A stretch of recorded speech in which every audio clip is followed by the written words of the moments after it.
Bonjour à toutes et à tous. Aujourd'hui, nous sommes ici pour vous présenter notre projet, fabriquer une planche de surf écologique.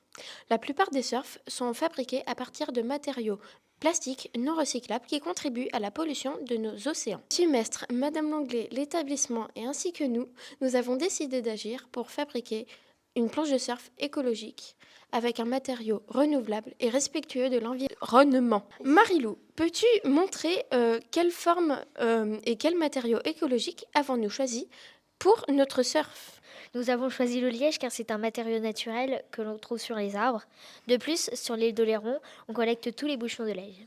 Avec l'aide de la communauté de communes, nous avons donc récupéré des milliers de bouchons pour fabriquer notre planche.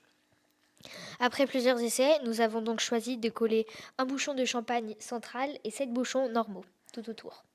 Nous les avons mis sous vide pour que la colle écologique s'apprenne uniformément. Ensuite, pour construire notre planche, il nous fallait une structure qui s'inspire de la nature.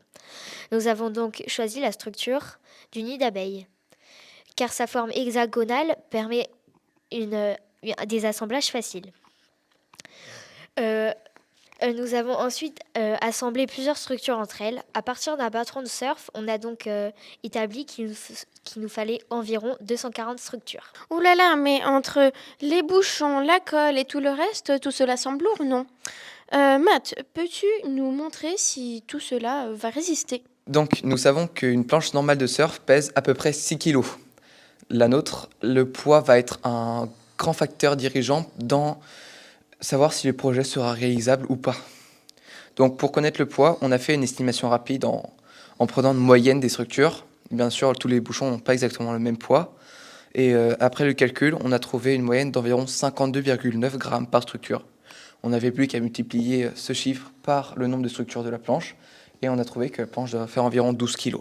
Pour savoir si notre planche allait résister ou pas, on a fait appel à Xavier Millet de l'IUT qui nous a proposé un test de flexion pour connaître sa résistance. On appliquait des poids sur le matériau et on voyait au bout de combien de poids il cédait. Donc grâce à ça, on a pu savoir que le liège était légèrement moins résistant que la mousse et aussi que le liège était peut-être moins résistant, mais il avait quand même un avantage, c'est que la mousse, quand elle se casse en ligne droite, alors que le liège, de son côté, la fissure va suivre les bouchons, ce qui va peut-être pouvoir faire en sorte que la planche résiste plus longtemps. Donc ça, c'est un aileron de planche de surf habituel. Il est en résine, il n'a pas de cannelure et il est tout droit, voilà.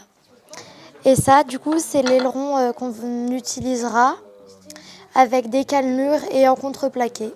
Donc on va s'inspirer pour ça de la baleine à bosse. Donc la baleine à bosse, elle se dirige avec sa nageoire pectorale qui a des cannelures. On peut aussi dire qu'en fait, la baleine, ce qui est bien avec le rapport avec notre planche, c'est qu'elle pèse très lourd. Et en fait, on peut voir, si on a la chance d'en observer une en action, elle fait des mouvements très amples et elle fait des manœuvres abracadabrantes grâce à cet aileron.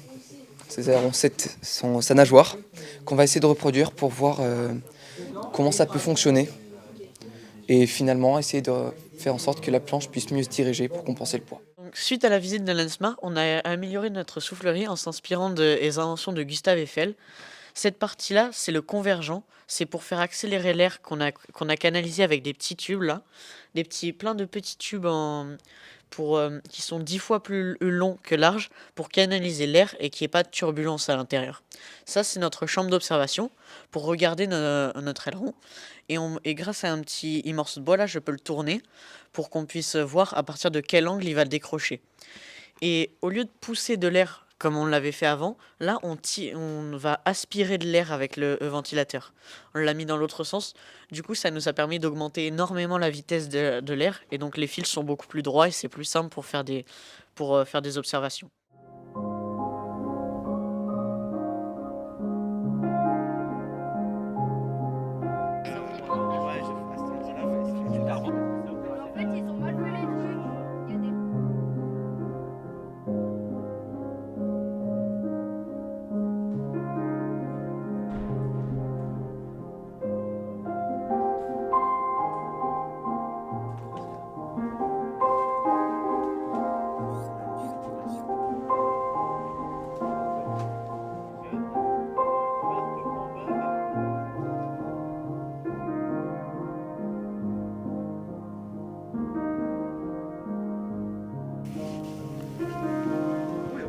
le